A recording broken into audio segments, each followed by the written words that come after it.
స్వర సామ్రాట్ డాక్టర్ శరత్ చంద్ర ఘంటసాల మాస్టర్ గురించి, ఘంటసాల వెంకటేశ్వరరావు గారి గురించి ఎన్సైక్లోపీడియాగా చెప్తారు. ఎందుకంటే ఖండాంతరాల్లో ఉన్న తెలుగు వాళ్ళు, ఘంటసాలను అభిమానించే వాళ్ళు, ఘంటసాల పాటలంటే చెవికోసుకునే వాళ్ళు ఆయన గురించి తెలియని వారు అంటూ ఉండరు. నిత్యం ఘంటసాల పాటలు ఎట్లా వింటారో అది శరత్ చంద్ర గారి గాన మాధుర్యంగా వినాలని తలపిస్తారు. మరి అటువంటి శరత్ చంద్ర గారు ఈరోజు వరంగల్కు ఒక ప్రాజెక్టు పని మీద వరంగల్ రావటం జరిగింది. ఈ కలల కానాచి నగరంలో ఒక్కసారి శరత్ చంద్ర గారి ఘంటసాల మీద ఎందుకు అభిమానం వచ్చింది, అసలు ఎప్పటి నుంచి ఈ పాటల ప్రస్థానం ప్రారంభమైంది, ఈ పాటల ప్రస్థానం వెనుక ఉన్న స్ఫూర్తి ఏమిటి, ఆ తర్వాత ఎన్ని కార్యక్రమాల్లో ఇచ్చారు, ఎన్ని కార్యక్రమాల్లో పాల్గొన్నారు, ఇప్పటికీ ఘంటసాల గారికి సంబంధించి తానే స్వయంగా పుస్తకాలు రాసి ఉచితంగా ఆయన పంపిణీ చేసే కార్యక్రమాన్ని చేపట్టారు. ఎంతో మందికి అవార్డులు ఇచ్చారు. ఇన్ని సేవా కార్యక్రమాల వెనుక ఉన్న ఉత్తేజం ఏమిటి, ఇవన్నీ వారిని అడిగి తెలుసుకుందాం. శరత్ చంద్ర గారు ఒక నమస్కారం. నమస్కారం అండి సార్, ఇప్పుడు నేను చెప్పినట్టుగా నిజానికి మీకు గురించి ఉపోద్ఘాతం అవసరం లేదు. ఎందుకంటే పాటల పందిరి మీరు ఘంటసాల గారి గురించి, ఘంటసాల మాస్టర్ గురించి అభిమానించని వాళ్ళు కోట్లాది మంది తెలుగు ప్రజలు. మరి అట్లాంటి వ్యక్తులలో మీరు ఒక ఎన్సైక్లోపీడియా ఎందుకుగా మారారు అంటే మీరు మాట పాట ఏదైనా కూడా ఘంటసాల గురించి. మరి ఎందుకు, ఎక్కడ బీజం పడింది? ఒక్కసారి ఒక పాట స్టార్ట్ చేద్దాం ఫస్ట్, ఆనవాయితీగా పాట స్టార్ట్ చేసిన తర్వాత మీరు ఘంటసాల మాస్టర్ మీకు ఎందుకు ప్రారంభమైంది, ఎక్కడి నుంచి ప్రారంభమైంది తెలుసుకుందాం. ఎక్కడి నుంచి ప్రారంభమైందో పాటలోనే మొదలు పెడదాం. రైట్. మళ్ళీ మీలో స్పెషాలిటీ ఏమిటంటే మీరే కీబోర్డు వాయించుకుంటూ పాడటం నేను చాలా కార్యక్రమాల్లో చూస్తాను. అందమే ఆనందం, అందమే ఆనందం, ఆనందమే జీవిత మకరందం, అందమే ఆనందం, ఆనందమే జీవిత మకరందం, అందమే ఆనందం. ఈ పాట నుంచి మొదలైన జీవితం. అయితే శరత్ గారు, నాకు సందేహం, ఇప్పుడు మిమ్మల్ని పాట పాడమనగానే ఈ పాటతో ఎందుకు ప్రారంభించారు, దీనిలో ప్రత్యేకత ఏమిటి? 10వ తరగతి యాన్యువల్ అకేషన్స్ వచ్చాయి, సెలవులు. మాస్టర్ గారు అందరూ కూడాను పాటల పోటీలు పెట్టారు. మీరు ప్రాపర్ ఎక్కడ? ప్రాపర్ శ్రీకాకుళం జిల్లా గార మండలం, గుంటి పంచాయతీ, లంకపేట గ్రామం. ఓకే. కానీ నా చదువు అంతా కూడా శ్రీకూర్మం. ఓహో, పెద్ద ప్రసిద్ధ పుణ్యక్షేత్రం. అక్కడ కేవి రమణాచార్యులు గారు మాస్టర్ గారు, తెలుగు మాస్టర్ గారు, వారి శిష్యర్కంలో ఆయన మంచి కళాకారులు. అయితే ఈ పాటలు పోటీలు కూడా పెడుతున్నారు, నువ్వు ఒకటి పాడరా బాబు అని అన్నారు. నాకు పాటలు రావు, నాకు హార్మోనియమే వచ్చండి అంటే, పాటలు రాకపోవడం ఏమిటి, నేను ఒక పాట ఇస్తాను, అది దాని ట్యూను చెప్తాను అని ఆయన హార్మోన్ వాయిస్తారు. ట్యూన్ చెప్పారు, ట్యూన్ చెప్తే ట్యూను విన్నాను, విన్న తర్వాత నేర్చుకున్నాను, కాంపిటీషన్లో పాడాను, ఫస్ట్ ప్రైజ్ వచ్చింది. అంటే దాని జనరల్ గా పాట ఏమిటో తెలియదు, పాట తెలియదు, నేను పాడిన వెంటనే ఫస్ట్ ప్రైజ్ వచ్చింది. అసలు ఆయన చెప్పారు ట్యూను, నేను పాడాను, అసలు ఇది ఎవరిది, అసలు ఇది ఎవరు పాడారు అని దాని మీద స్టార్ట్ అయింది. మీకు అనిపించిన తర్వాత ఇది బ్రతుకు తెరువు అని, చివరికి ఇది నాకు నిజానికే బ్రతుకు తెరువు, ఉపాధిగా మారిపోయింది. తర్వాత నెక్స్ట్ స్టెప్ ఎక్కడ ప్రారంభమైంది? అక్కడి నుంచి దాంట్లోనే ఆ కుటుంబంలోనే టిపి కూర్మాచార్యులు గారి కుటుంబం నుంచి హైదరాబాద్ తరలి వచ్చాను. హైదరాబాద్ వచ్చిన తర్వాత ఇక్కడ ఒక అద్భుతమైనటువంటి వైశ్య ప్రముఖులు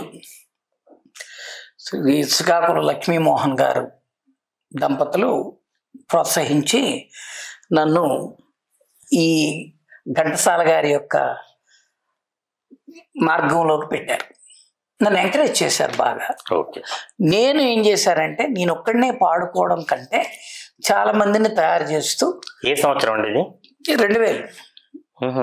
2000 సంవత్సరంలోనే నా కెరీర్ స్టార్ట్ అయ్యి, ఇక అక్కడి నుంచి మహబూబ్ నగర్, ఇక అన్ని జిల్లాలు స్టార్ట్ అయ్యాయి. నాకు చిన్న మరో సందేహం, జనరల్గా సరే బాలు గారి విజృంభణ నడిచిన రోజులు, తర్వాత ఇంకా కొత్త గాయకులు వస్తున్న పరిస్థితులలో మీరు అటువైపు ఆకర్షితులై ఎందుకు ఘంటసాల గారి పాటల మీదనే వచ్చింది? ఎందుకు అది ఎందుకు అంటే మీకే తెలియకపోవచ్చు. అది నాకు తెలియదండి, నాకు తెలియదు. ఇప్పుడు ఇది ఇవే నేర్చుకోండి అని చెప్పేవారు కూడా అది కాదు కదా.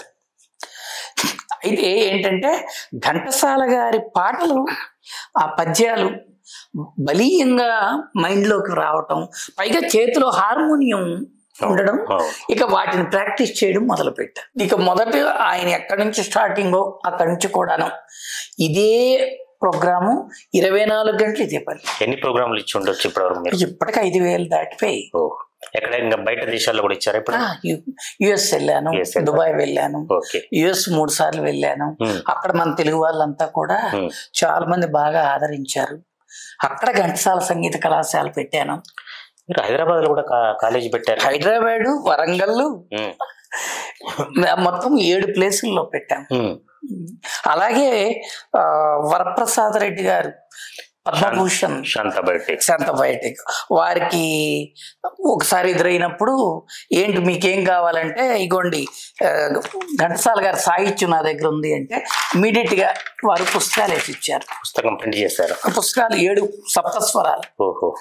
ఈ 7 పుస్తకాలు నేను మొత్తం దేశ విదేశాల్లో కూడా ఇట్లా 7 పుస్తకాలు ఆయన పాటలు. ఒక్కొక్క పుస్తకానికి ఒక్కొక్క ప్రత్యేకత ఉంది. 1వ భాగం సారీ గా మా పాదాన్ని సప్తస్వరాలనే పుస్తకాలు అన్నమాట. ఘంటసాల గారివే ప్రైవేట్ ఒక దాంట్లో, అంటే కొన్ని పాటలు లలిత గీతాలు, కొన్ని దేశ అట్లా అలాగే. అప్పుడు అంటే సమగ్రమైనటువంటి కాలేజీ పెట్టాం కదా, అదొక కోర్స్ అన్నమాట. ఆయనకి కూడా చాలా ఇష్టపడింది. ఇప్పుడు నడుస్తుందండి కాలేజీ? నడుస్తున్నాయి. ఈ కీబోర్డ్ కూడా కొన్ని ఇచ్చింది ఆయనే. ఎవరు? వరప్రసాద్ రెడ్డి గారు. అయితే అలాగ జరుగుతూ ఉండడం వల్ల చాలా మంది పరిచయం అయ్యారు.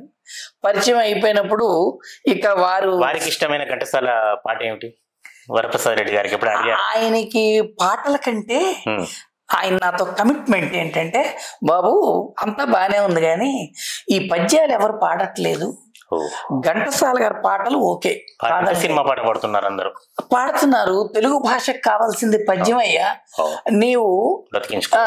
నీవేదో పరిచయం అయిన తర్వాత నీకు నాకున్నటువంటి రిలేషన్ లో ఒకటి మిగిలిపోవాలి, ఏంటంటే పద్యం. ఆ పద్యం నువ్వు బయటికి తీసుకొస్తే నీకు నేను ఎంకరేజ్ చేస్తానని కమిట్ చేశాను ఆయన.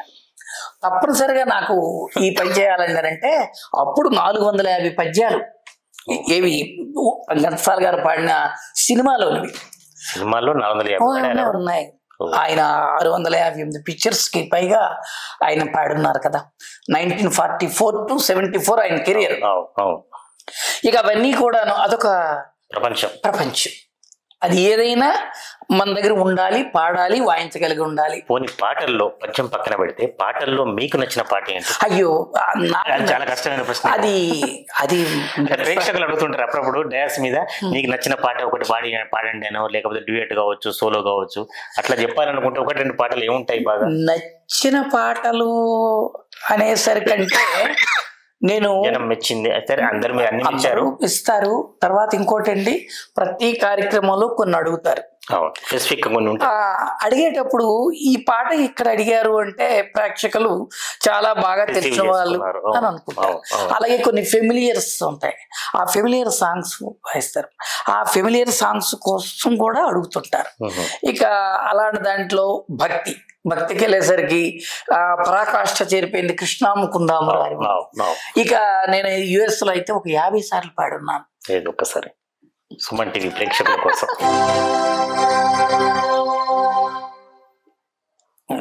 మీకు భక్తి అనేది ఆ పుస్తకం, ఈ పుస్తకం భక్తికి సంబంధించిన మీరు ఏది భక్తి అడిగినా సరే ఇందులో ఉంటుంది. ఇక్కడ ఆయన మాత్రం అలాగా అట్లా, ఎందుకంటే ఆయన కూడా ఈ పబ్లిసిటీకి ఇష్టపడ్డారు. బట్ ఆయన పబ్లిసిటీ కోసం ఇవ్వలేదు, నా ఆశయాన్ని ముందుకు తీసుకువెళ్ళడానికి ఉండాలి అని చెప్పి ఆయన ఇవన్నీ వేస్తే నేనేం చేశానంటే, ఎవరికైనా సరే మనం అమ్మకానికి కాదు కదా, ఈ పాటల్ని కానీ చాలా పుస్తకాలు మీరు ప్రింట్ చేసి చాలా మందికి మొత్తం ఇచ్చేసాను తప్ప అమ్మడం అనేది కాదు కదా. అమ్మకం ఈ పాటకి విలువ ఎప్పుడు కడతారు, ఎంత ఇవ్వగలరు? ఈ కృష్ణామకుందారావు పాటలకు ఎవరు విలువ అందుకని ఆయన నాకు విలువ కట్టలేరు. ఆయనే మొత్తం పంపించేటప్పుడు నేనెందుకు అలా చేస్తాను? కాబట్టి మా ఆశయం ముందుకెళ్తుంది అనమాట. చూడండి అన్నీ ఉంటాయి అందులో, గాయకుడికి కావాల్సిన సూచనలతో సహా ఉంటుంది ఆ పుస్తకంలో. అది కొత్తగా నేర్చుకున్న ఔత్సాహికులు టీచింగ్. హే కృష్ణ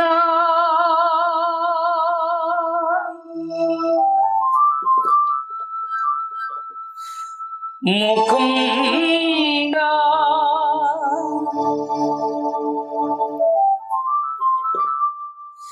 మురారి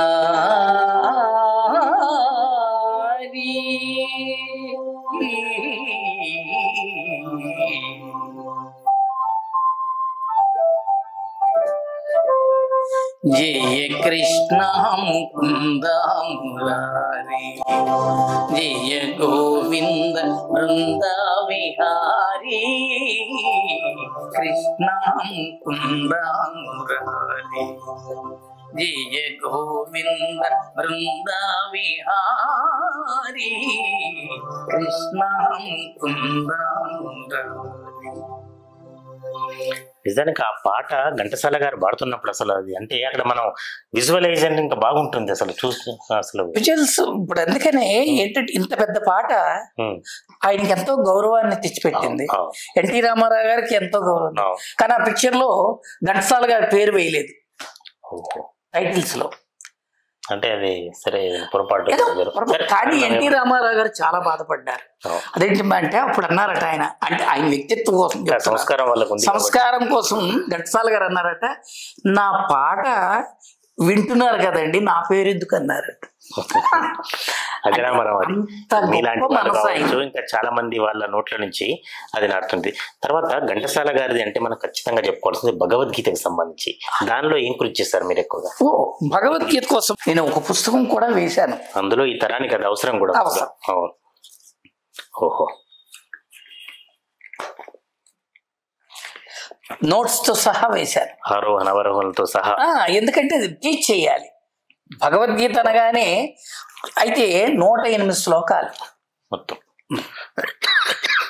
ఆయన తీసుకునేది 106. అది ఓపెనింగ్ ఎండింగ్ 108.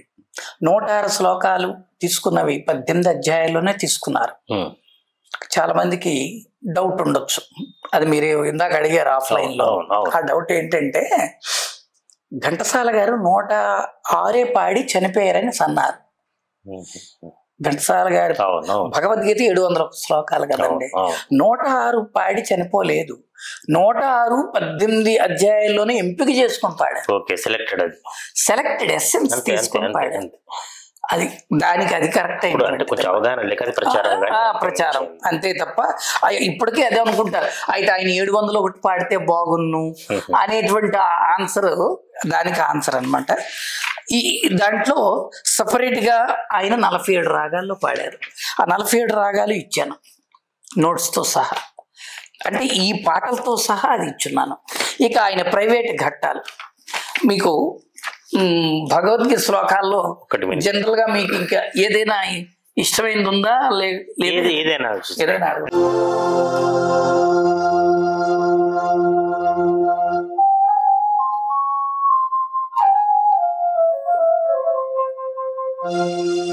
జాతస్య హి ధ్రువో మృత్యుః ధ్రువం జన్మ మృతస్య చ తస్మాద్ పరిహార్యేద్ధే నత్వం శోచితుమర్హసి నత్వం శోచితుమర్హసి. పుట్టిన వానికి మరణము తప్పదు, మరణించిన వానికి జన్మము తప్పదు, అనివార్యముగు ఈ విషయమున గూర్చి శోకింపతగదు. ఇదొక ఇన్స్క్రిప్షన్ లాంటిది, ఇది ఉన్నదే, ఇది ఉపదేశమే గాని ఆ సందర్భంలో మాత్రం వినిపించాలనేది ఒక అది లేదు. తర్వాత ఇంకొకటి సార్ శరత్ చంద్ర గారు, ఇది నిజానికి చివరగా అడగాలి. శరత్ చంద్ర గారు తన వారసత్వాన్ని తయారు చేస్తున్నారా శిష్యులను? అంటే మీ కాలేజీలో కాకుండా ఇంకా ఎట్లా పాటల రూపంలో ఎట్లా, అంటే ఘంటసాల గారిని ప్రాచుర్యం తేవాల్సిన అవసరం లేదు, కానీ ఆ ప్రతిష్ట అట్లా నిలబట్టే విధంగా ఏం చేస్తున్నారు? నేను చేస్తున్నది ఇప్పుడు ఒకటండి, విద్య అంతా కూడా ఎలాగైందంటే ఇంక నేను దానికోసం ప్రత్యేకించి చెప్పలేను. ఇప్పుడు అందరూ పాడుతున్నారు, విశేషంగా పాడుతున్నారు ఘంటసాల గారి పాటలు అంటే మహా ఆనందంగా ఉంటుంది. వాళ్ళంతా ఎలా పాడుతున్నారని నాకు కావాల్సింది కాదు, ఎంత ఎక్కువ మంది పాడుతున్నారు చాలామంది, అది స్మరణే అనుకుందాం పోనీ. అంటే ఆ ఎలివేషన్ అలా వెళ్తూ ఉంది ఆ పాటల ద్వారా. కానీ నేను నాలాంటి వాడిని ఆ విధంగా నేను ఎంకరేజ్ చేయకూడదు కదా. అందుకని నేనేం చేశానంటే ఒక ప్రాజెక్ట్ పెట్టాను. దాన్ని ఆయన వెళ్ళింది ఇక్కడ నుంచి అర్ధాంతరంగా వెళ్ళిపోయారు 52 సంవత్సరాల్లో. ఎక్కడ వెళ్ళిపోయారంటే గంధర్వలోకంకి వెళ్ళిపోయారు. గంధర్వలోకానికి వెళ్ళిపోయారంటే ఆ గంధర్వలోకంలో ఆ గంధర్వాన్ని తీసుకున్నాను. ఆయన ఒక ఐకాన్. అందుకని ఐడల్ గంధర్వ అని ఒక ప్రాజెక్ట్ పెట్టుకున్నా. ఐడల్ గంధర్వ ఇది ఎక్స్క్లూజివ్లీ ఘంటసాల, అందులో ఇంకొకటి ఉండదు. ఘంటసాల గారి పాటలు, పద్యం, ఘంటసాల గారు గాత్రం నుంచి జాలువారిన పాటలు, పద్యాలు, దండకాలు, తర్వాత శ్లోకాలు, యక్షగానాలు, బుర్ర కథలు, హరికథలు చాలా పాడున్నారు. చాలా ప్రాచీన కళారూపాలు. ఇవన్నీ కూడా పాడేవాళ్ళు కూడా ఉన్నారండి. అందుకే ఏం చేశారంటే 9 సంవత్సరాల నుంచి 80 సంవత్సరాల వరకు ఒక ఏజ్లో ఒక 6 భాగాలుగా విభజన చేసి ఎవరికి పోటీ పెట్టకుండా ఎవరి ఏజ్కి వారికే కాంపిటీషన్ పెట్టి వాళ్ళని కించపరచడం కంటే ఇలా పాడాలి, ఇలా పాడావు అని ముందే నేను శిక్షణ ఇచ్చి ఏ జిల్లాకు ఆ జిల్లా వెళ్ళి అక్కడ ఉన్నటువంటి ఇంట్రెస్ట్ ఉన్నటువంటి వాళ్ళందరికీ కూడా ఒక 20 రోజుల ముందు గాత్ర పరీక్ష పెట్టి సెలెక్ట్ అయ్యి వారిలో ఉన్నటువంటి ఆ ప్రేరణ ఏదైతే ఉందో ఆ కుతూహలం దానికి నేను తగ్గట్టుగా నేను కోచింగ్ ఇస్తూ కొన్ని ఎపిసోడ్స్గా తీసి ఘంటసాల స్వరామృత ధార అని పెట్టాను యూట్యూబ్ ఛానల్ ఆల్రెడీ. ఆ ఛానల్లో ముందు నేను టీచర్గా అనాలిసిస్, ఘంటసాల గారు ఎందుకు అంత గొప్పవారు, ఆ పాట ఎందుకు అంత గొప్పది, అప్పటి వాళ్ళు ఎంత బాగా చేశారు ఘంటసాల గారు పాడే పాట, ఇప్పటివరకు ఎందుకు ఇంకా ఎప్పటి వరకు ఎందుకు ఉండగలుగుతుంది ఆ పాట అనే దాని మీద అనాలిసిస్ జరుగుతుంది. ఒక థీసిస్ లాగానే జరుగుతుంది. అయితే ఇప్పుడు ఒక గురువు, ఉత్తమ గురువు, సద్గురు అంటాం, శిష్యులను వెతుక్కోవాలి. ఇది ఎక్కడుంది ఈ సాంప్రదాయం?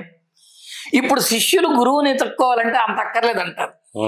మేము క్యాసెట్ విని పాడేస్తామండి, మాకెందుకు గురువు, మాకెందుకు కోచింగ్ అంటారు. కానీ దానికి కూడా నేను ఏమన్నాం, ఇది ట్రెండ్ అలా మారింది కాబట్టి. కానీ అలా కాదు, కొన్ని మంచి గొంతులు ఉంటే ఆ గొంతులను తీసుకొని నేను తయారు చేసుకున్నాను అనుకోండి, ఘంటసాల గారి పాట పద్యం ఒక 50 సంవత్సరాల వరకు, నా తరం ఎండింగ్ వరకు నేను తీసుకెళ్ళిపోగలనని ఒక ప్రగాఢమైనటువంటి విశ్వాసం. ఏం చేయబోతున్నారు దాని తరఫున? కోచింగ్ ఇలా ఇప్పుడు వరంగల్, ప్రతి జిల్లాలో ఇప్పుడు వరంగల్లో కూడా, వరంగల్లోనే ఎందుకు అంటే మొట్టమొదట వరంగల్ స్టార్ట్ చేయబోతున్నారు, వరంగల్లోనే లాంచింగ్ చేస్తున్నారు. ఎప్పుడు? ఫిబ్రవరి 17, 18. ఓకే, శనివారం, ఆదివారం. ఓకే. అయితే దానికి ముందు సెలక్షన్స్ ఉండాలి కదా, ఎందుకంటే హనుమకొండ, వరంగల్ ఈ 2 ఉభయ జిల్లాల ఉమ్మడి జిల్లాలు, ఇవన్నీ 7 జిల్లాలు చేశారు. 7 జిల్లాల్లో దాగి ఉన్న స్వరగనులను బయటకు తీసుకురావడానికి ఒక 2 రోజులు చిన్న కార్యక్రమం పెట్టాను ముందుగా. ఈ సెలక్షన్ ని 11వ తేదీన సెలెక్ట్ చేస్తారు. 10, 11 తర్వాత 17th, 18th మళ్ళీ వాడిస్తారు. అది షూటింగ్ డైరెక్ట్ పాడడం మీ దానికోసం. అంటే ఈ మనులు ఇందులో నుంచి మనం తీసుకున్నాం. తర్వాత ఏం జరుగుతుంది? అక్కడి నుంచి హైదరాబాద్ పెద్ద పెద్ద వేదికలపై వాళ్ళకు ఐడెంటిటీ ఇస్తాం. అలాగే మొట్టమొదట గుజ్జాల రమేష్ గారికి ఇక్కడ వరంగల్ నుంచి ఎంపిక చేసుకొని నేను అక్కడ రవీంద్ర భారత్లో జిల్లా వైజ్గా చేస్తున్నప్పుడు వరంగల్ నుంచి పిలిపించాను. చక్కగా పాడారు అప్పుడు. రైట్. అంటే శరత్ చంద్ర గారు ఇంకొకటి, ఇప్పుడు ఒక విధంగా అంటే ఏదో సినిమాల్లో ఉన్నట్టుగా బ్రహ్మానందం ఏదో అంటాడు, ఈ పాశ్చాత్య సంస్కృతిలో శంకర శాస్త్రి గారు ఆ రోజు అన్నట్టుగా వెల్లువల ఇట్లా ఈపోతున్న పరిస్థితులలో ఘంటసాల పాటలను అభిమానించే వాళ్ళు ఒక తరం ఉన్నా కూడా ఇప్పటి తరం ఆ స్థాయిలో వస్తుందా, ఆ స్థాయిలో వస్తారా? నేను దానికోసం అయితే వేదన పడట్లేదు, కానీ వస్తుంది. అంటే మీరు గమనించిన అంశాలు ఎట్లా ఉంది? ఎందుకు వస్తుందంటే గాన గంధర్వ బాలసుబ్రహ్మణ్యం గారు ఆల్రెడీ ఆ ప్రయోగం చేశారు. పిల్లల నుంచి పాడాలనుంది, పాడుతా తీగ, స్వరాభిషేకం, ఇవన్నీ ఎందుకు చేశారంటే ఇప్పుడు ఎవరి పాటలు పాడడం కాదు, అప్పటి నుంచి పాడించారు పిల్లల్లో. అందరూ చిన్న పిల్లలంతా కూడా ఇప్పుడు వస్తున్న టీవీలో పాడుతున్న పెద్ద పెద్ద గాయకులు అందరూ కూడా ఎక్కడి నుంచి వచ్చారు? బాలసుబ్రహ్మణ్యం గారు ఆ కార్యక్రమాల నుంచే బయటకు తీసుకొచ్చారు. అయితే మీరు ఒక విధంగా చేసేది గొప్ప కార్యం, కానీ సాహసమైన కార్యక్రమం లాగా అనిపిస్తుంది లేదా? ఎందుకంటే ఎక్కడ కూడా ఘంటసాల పాటలను ఒక తరం మాత్రమే గుర్తుంచుకున్న పరిస్థితులలో మళ్ళీ ఈ కార్యక్రమాన్ని బయటికి తీయడం అనేది సాహసం అవుతుందా? సాహసం అంటే నాకు అది అయిపోయిన విద్య, నాకు అది పూర్తిగా నాకు జీర్ణించుకున్నాను కాబట్టి ఆ డెడికేషన్ కదండి. ఇంకొకటి నేను చేయకూడదు. మెయిన్ ఏమిటంటే నేను ఎంతసేపు మీరు పాడతారంటే నేను మిమ్మల్ని పాడించాలి, అది దానికి నేను విసిగిపోవడం అనేది జీవితంలో ఉండదు. ఓకే, నాకు ఇంకొకటి తెలియదు, ఇంకొకటి రాదు. మరి ఇన్ని జిల్లాలు, ఒక విధంగా ఉమ్మడి 33 జిల్లాలకు సంబంధించి మీరు ఈ ప్రాజెక్టును తలపెట్టినప్పుడు దానికి ఎంతో వ్యయం ప్రయాస అవుతుంది. దాన్ని ఎట్లా రిసీవ్ చేసుకోగలుగుతున్నారు, భరించగలుగుతూ? అంటే నేను ఒక ట్రస్ట్ పెట్టాను 2006లోనే, Sharath Chandra cultural and social service trust అని. దాని నుంచి మొట్టమొదటి పుస్తకాలు వేసినటువంటి మహానుభావులు, ఈ కీబోర్డ్ కొనేసి ఇచ్చిన మహానుభావుడు. మీరు ఇప్పటికే కాలేజీ నడుపుతున్నారు, పుస్తకాలు పబ్లిష్ చేసి ఫ్రీగా ఇస్తున్నారు, అవార్డుల కార్యక్రమం చేస్తున్నారు, మరి వీటన్నిటికీ ట్రస్ట్ సపోర్ట్ చేస్తుందా? ట్రస్ట్ వాళ్ళే అంటే ఫిలాంథ్రఫిస్ట్. Okay okay. ఇప్పుడు దీన్ని ఏమంటారంటే ఫౌంటైనింగ్ అండి. ఎవరి కోసం అనేది దానికోసం ఉపయోగపడాలి. మన మధ్యలో ఒక్కసారి ఇంటర్వ్యూ తీసుకుందాం. ఒక్కసారి ఘంటసాల పాట ఒక్కటి.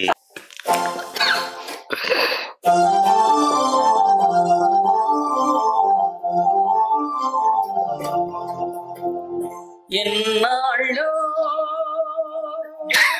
వేచిన ఉదయం ఈనాడే ఎదురవుతుంటే, ఎన్నాళ్ళో వేచిన ఉదయం ఈనాడే ఎదురవుతుంటే, ఇన్ని నాళ్ళు దాచిన హృదయం ఎగిసి ఎగిసిపోతుంటే, ఇంకా తెల్లవారదేమి ఈ చీకటి విడిపోదేమి, ఇంకా తెల్లవారదేమి ఈ చీకటి విడిపోదేమి. ఘంటసాల గారి పాటలు శరత్ చంద్ర గారి గొంతు వింటే తెల్లవారడం ఎక్కడి, కంటిన్యూగా తెల్లవారులు మహాశివరాత్రి ఖచ్చితంగా. అలాంటి స్పీడ్గా వెళ్ళేవి ఎన్నున్నాయంటే,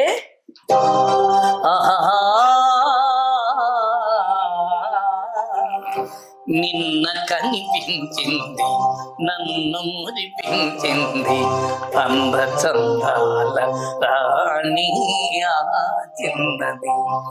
ఫేమస్ సాంగ్. ఘంటసాల గారి ఉంటే ఇంకంతకుముందు మన ఎస్వి రంగారావు గారి సినిమా ఉంది కదా, దానికి సంబంధించి మాయా బజార్ కానీ అసలు అవి ఇప్పుడు వింటే ఇప్పటి పిల్లలు కూడా తెలియని వాళ్ళు కూడా చాలా దానిలో మునిగిపోతారు పూర్తిగా. ఘంటసాల గారిలో ఉన్న గొప్పతనం ఏమిటంటే అన్ని ఆయనే పాడేయాలా అనే ఎప్పుడు ఆలోచన ఇప్పుడు లేదు. అయ్యో మిగతా వాళ్ళకు కూడా ఇద్దామని క్యారెక్టర్ పరంగా ఇచ్చేవారు. ఇప్పుడు మనకి వివాహ భోజనం ఎంతైన వంటకం అంటే ఇది ట్యూన్ చేసింది ఆయనే కదా. బట్ ఆయనకి మాధవ్ పెద్ది గారు బాగా పాడతారండి, ఆయనకి ఇద్దామని రిక్వెస్ట్ చేసేవారట డైరెక్టర్స్ కి. అంటే మాధవ్ పెద్ది పాడారు కానీ ట్యూన్ చేసింది ఈయన, సంగీతం ఈయనే. వివాహ భోజనంబు వింతైన వంటకంబు వియాల వారి విందు ఓహో మాకే ముందు ఈయన ట్యూన్ చేసింది వారి సంగీతం. ఇది డైరెక్టర్స్ కి వినిపించేటప్పుడు ఘంటసాల గారు మీరే పాడాలండి అంటే, లేదండి అది ఎస్వి రంగారావు గారికి సూట్ అయినటువంటి వాయిస్, అద్భుతంగా పాడే వాయిస్ ఉందండి మాధవపెద్ది గారిది, ఆయన చేత పాడిద్దామని రిక్వెస్ట్ చేసేవారు. అసలు అంత బ్రాడ్ అనేది ఇక మనకు చాలా తక్కువ చూడటం అనేది ఎంతగా ఇదండి. అలాగే పాతాళ భైరవులో రేలంగి ఆయన సొంతంగా పాడేటువంటి పాట, ఘంటసాల గారే ట్యూను.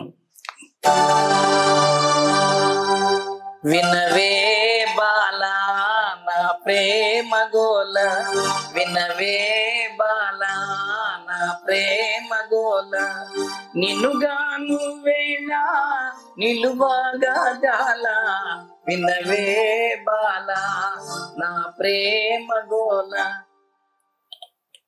ఇందులో ఆయనే ట్యూన్ చేస్తారు, ఆయనే ఎలా పాడాలో చెప్తారు, కానీ రేలంగి గారి చేత పాడించారు. Great sir. మీరు అంటే ఇప్పుడు నేను అదే ప్రారంభంలో ఒక పదం వాడానంటే పూర్తిగా మీరు పరిశోధన చేస్తారు. ఘంటసాల గారి గురించి బయటికి తెలియని ప్రపంచానికి ఆయన ఉన్న గొప్పతనం కానీ విశేషం కానీ ఏమైనా ఉందా? ఉంది కదండి, మీరు చెప్పండి. ఆయన కోసం చెప్పాలి అంటే వ్యక్తిత్వం ఒకటి, ఓకే, స్వరం ఒకటి, ప్రతిభ ఒకటి. ఓకే, అన్ని ఇమిడిపోయాయి దానిలో. స్వరం అజరామం అంతే, మీకు అందరికీ తెలుసు. వ్యక్తిత్వం, ప్రతిభ అనంతం. 110 సినిమాలకు దర్శకత్వం చేశారు, ఏ మ్యూజిక్ డైరెక్టర్ చేయలేదు, సంగీత దర్శకత్వం చేయలేదు. ఓకే, అంటే ఇతర భాషలు కూడా చేస్తున్నాడు ఆయన అప్పటి కాలంలో. అలాగే స్వాతంత్ర సమరయోధుడు, జైలుకి వెళ్ళాడు, 18 నెలలు అందరు ఉన్నాడు. పాటలు పాడమే కదా ఆయనలో ఇమిడి ఉంది దేశీయ స్వతంత్ర. మీకు ఇందాక అడిగారు కదా స్వాతంత్రం కోసం అని, ఆయన ఏమైనా పాడారా అంటే ఎన్ని పాడున్నారండి. వాటి కోసం సపరేట్ గా వేస్తున్నాను నేను బుక్. ఎందుకంటే పిల్లలకు తెలియాలి, ఓహో ఆయన దేశభక్తి గీతాలు అనేవి. ఇప్పుడు చూడండి,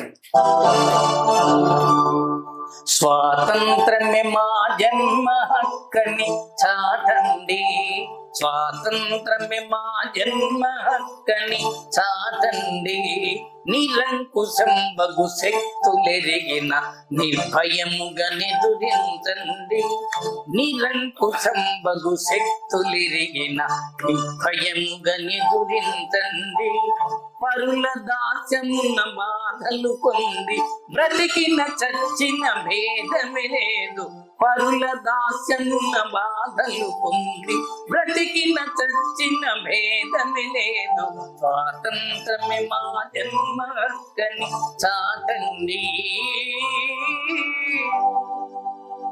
ఏ ఒక రచయిత గాని గాయకుడు గాని దానిలో లీనమైపోతేనే, లేదా అది ఉంటేనే, ఆ స్ఫూర్తి ఉంటేనే ఆయన దానిలో కదండి.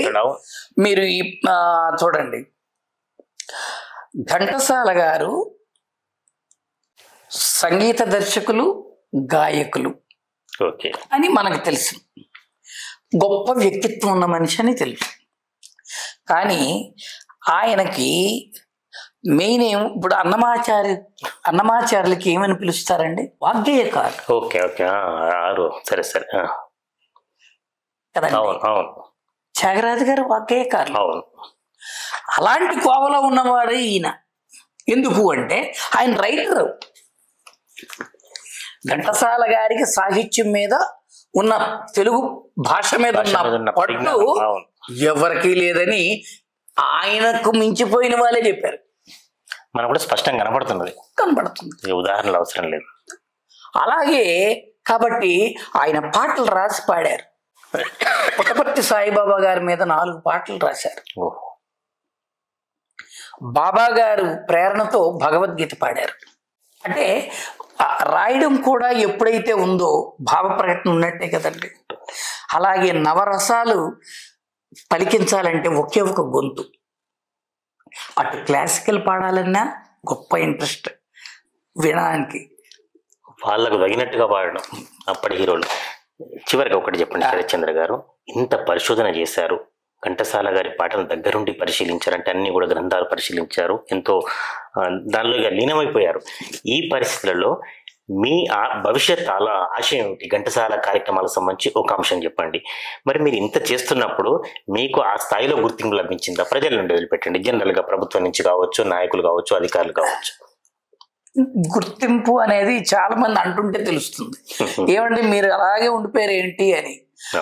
అలాగే ఉండిపోయారంటే ఘంటసాల గారి పాటే ఉండిపోయింది, పాటతో పాటు వెళ్తున్నాం. అలా అని గుర్తించలేదని మనం అనడానికి లేదు, విమర్శించడానికి. కార్యక్రమానికి మనం ఇంకా గో హెడ్ అని ఇంకా కొంతమంది ముందుకు తోస్తే ఆ కార్యక్రమాలు ఇంకా బాగా చేయవచ్చు కదా. అది ప్రభుత్వం కావచ్చు. ఇప్పుడు తెలంగాణలో ఈఎన్సి గణపతి రెడ్డి గారు ఒక 4-5 జిల్లాలకు నన్ను పంపించి పద్యాలు పాటలు అందరిని ఎంపిక చేసుకొని రమ్మన్నారు. అంటే ఏంటి, ఆయనకి ఆ జిజ్ఞాస ఉంది కాబట్టి.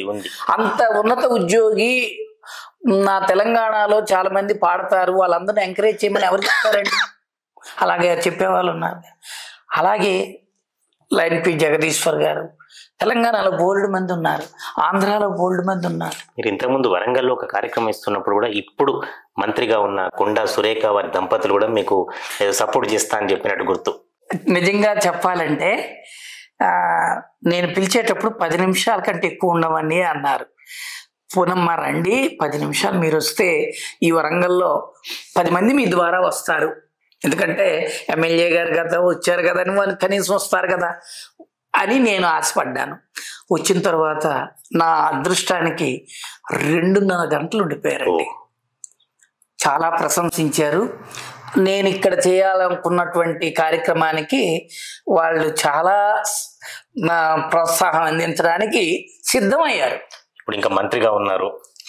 ఇప్పుడు మంత్రిగా ఉన్నారంటే ఇంకా నాకు నా ఆశయం అక్కడతో ఆగిపోలేదు, అంటే నేను ఉపయోగించుకోలేదు. ఇప్పుడు అది మీ వ్యక్తిగతం కాదు కాబట్టి, ఘంటసాల గారి గురించి ఒక కార్యక్రమం ఆలోచన కాబట్టి, ఘంటసాల గారి కోసం జరిగితేనే మళ్ళీ వాళ్ళని కథ.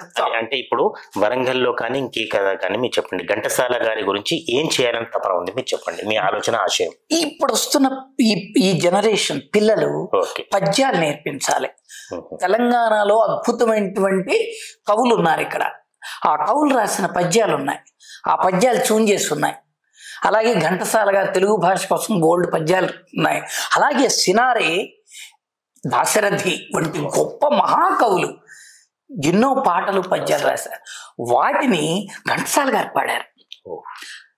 అలాగే ధర్మపురి అనేటువంటి ప్రాంతం నుంచి శతక పద్యాలు వచ్చాయి, అవన్నీ నేను ట్యూన్ చేశాను. అవన్నీ నేర్పించాలి పిల్లలకి, యూత్కి. ప్రసిద్ధ పుణ్యక్షేత్రం.